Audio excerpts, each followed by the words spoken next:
Jangan lupa tekan tombol like dan subscribe, bunyikan loncengnya biar jangan ketinggalan video horor selanjutnya.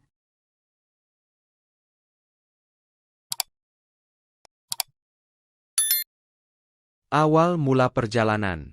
Saat itu, di musim hujan yang kerap menakutkan, kami memutuskan untuk menaklukkan Gunung Prau bersama teman-teman. Perjalanan yang seharusnya penuh kegembiraan menjadi kisah horor yang sulit dilupakan. Hujan deras mengiringi langkah-langkah kami, menyusuri jalan setapak yang semakin sulit dilalui. Setiap pos perjalanan, saya tak henti-hentinya bertanya tentang nenek-nenek yang konon kuat menaklukkan gunung.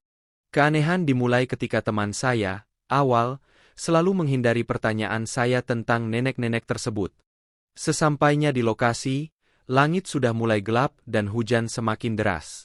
Saat akan memasang tenda, tubuh saya tiba-tiba melemah, dan kelelahan merasuki setiap serat otot. Awal terlihat seperti tidak memperhatikan keadaan saya.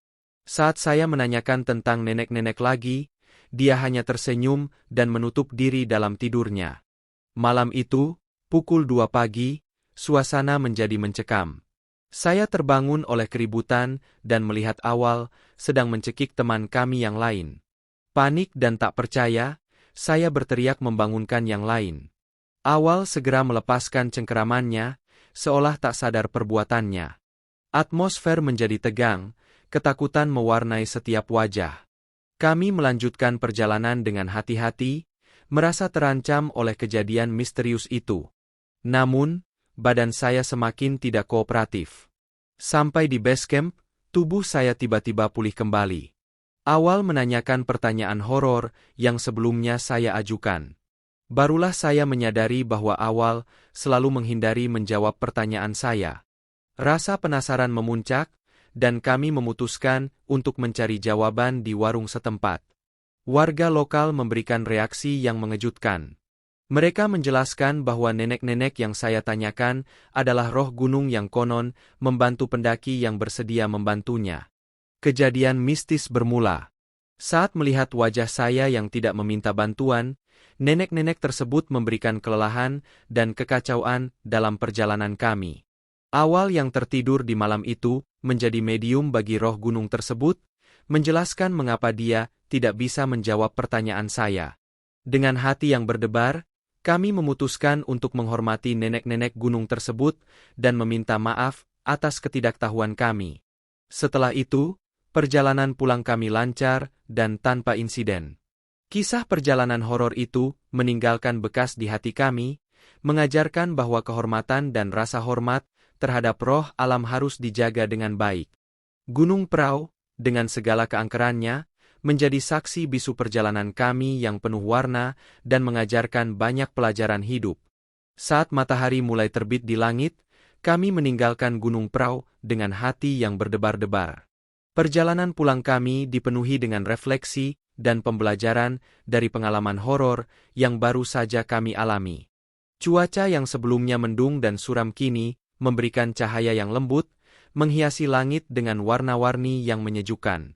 Perjalanan turun gunung memang selalu terasa lebih cepat, tapi bayangan malam sebelumnya masih menghantui pikiran kami.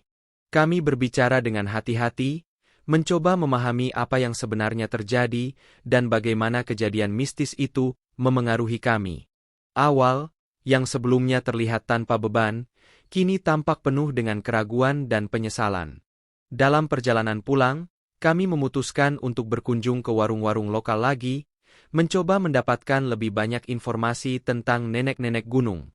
Warga-warga setempat menceritakan kisah-kisah lama tentang keberadaan roh gunung dan cara untuk menjalani perjalanan dengan baik, menghormati alam, dan meminta izin kepada roh alam sebelum mendaki. Pertanyaan awal yang belum terjawab menjadi pembicaraan hangat di antara kami.